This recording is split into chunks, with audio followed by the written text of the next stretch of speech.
Hello everyone, I'm Prince Ian B. Valdez. I am going to talk about the media balance. Set boundary. Setting boundaries in online life is important for several reasons, particularly in the context of protecting your mental health, personal privacy, and overall tech-free zones. Create spaces at home like the dining table or bedroom, where technology is not allowed. Limit screen time. Set specific times for using devices and stick to them, especially during meals and before bed.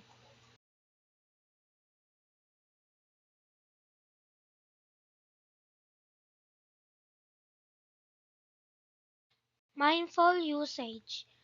Being mindful in your online life is important for several reasons, all of which contribute to your well being, safety, and overall quality of digital experiences.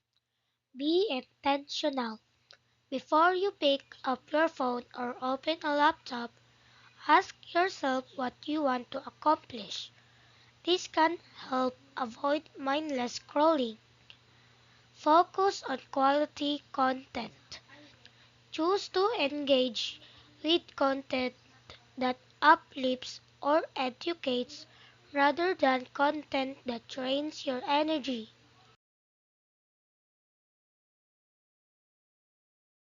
Schedule offline activity. Scheduling offline activities is important for several reasons, and it plays a crucial role in maintaining both physical and mental being. Prioritize hobbies. Dedicate time to activities you enjoy offline, like reading, exercising, or spending time with friends and family. Plan tech-free days. Consider having a day each week where you unplug from all digital devices.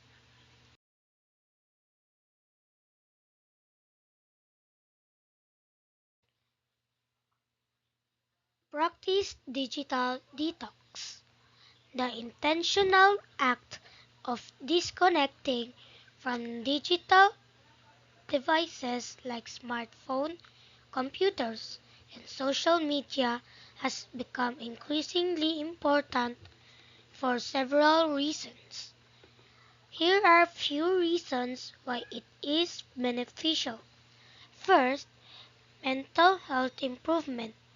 Second, better sleep quality.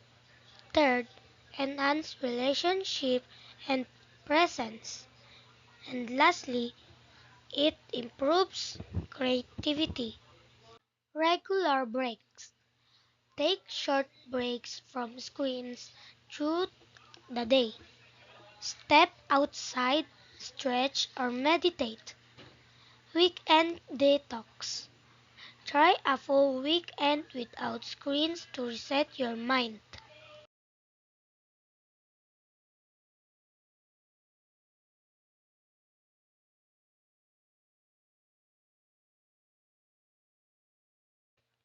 Connect in person.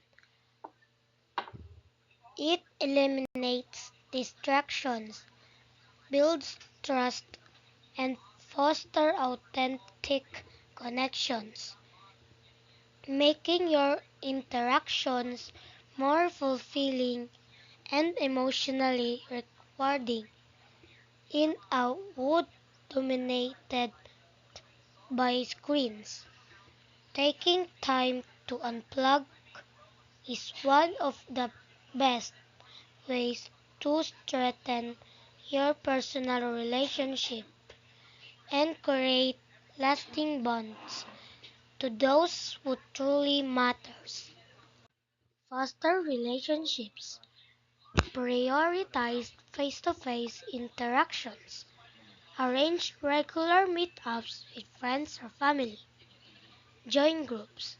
Engage in community activities or clubs that encourage socialization and offline connections.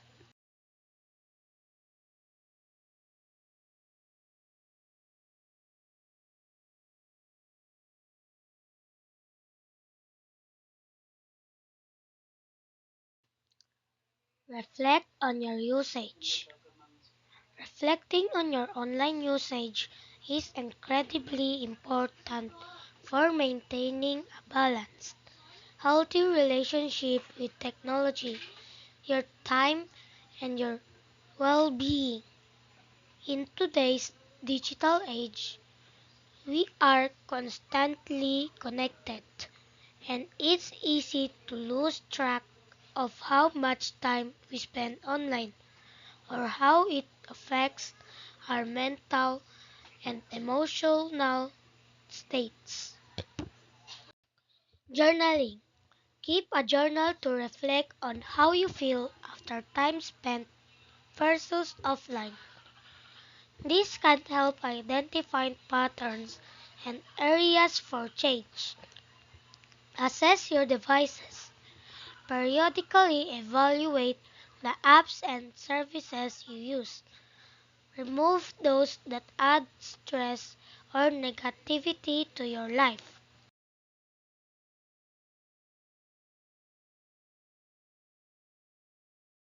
Educate yourself and others. Educating yourself and others about online life is crucial in today's interconnected world, where the internet plays a central role in shaping personal, social, and professional experience.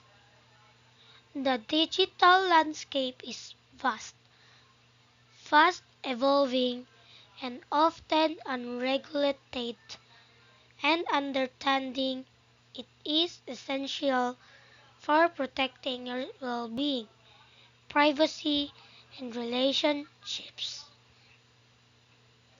Screen curfew.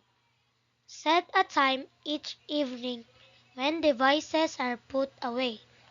This can improve sleep quality and overall relaxation. Wind down. Engage in calming activities before bed, like reading a book or practicing meditation. In conclusion, while online life continues to shape our world in profound ways, it is essential that we use it mindfully, balancing the convenience and connection it offers with the need for mental well being and offline engagement. Once again, this is Prince Ian B. Valdez, and I hope you learned on my chosen topic. Thank you.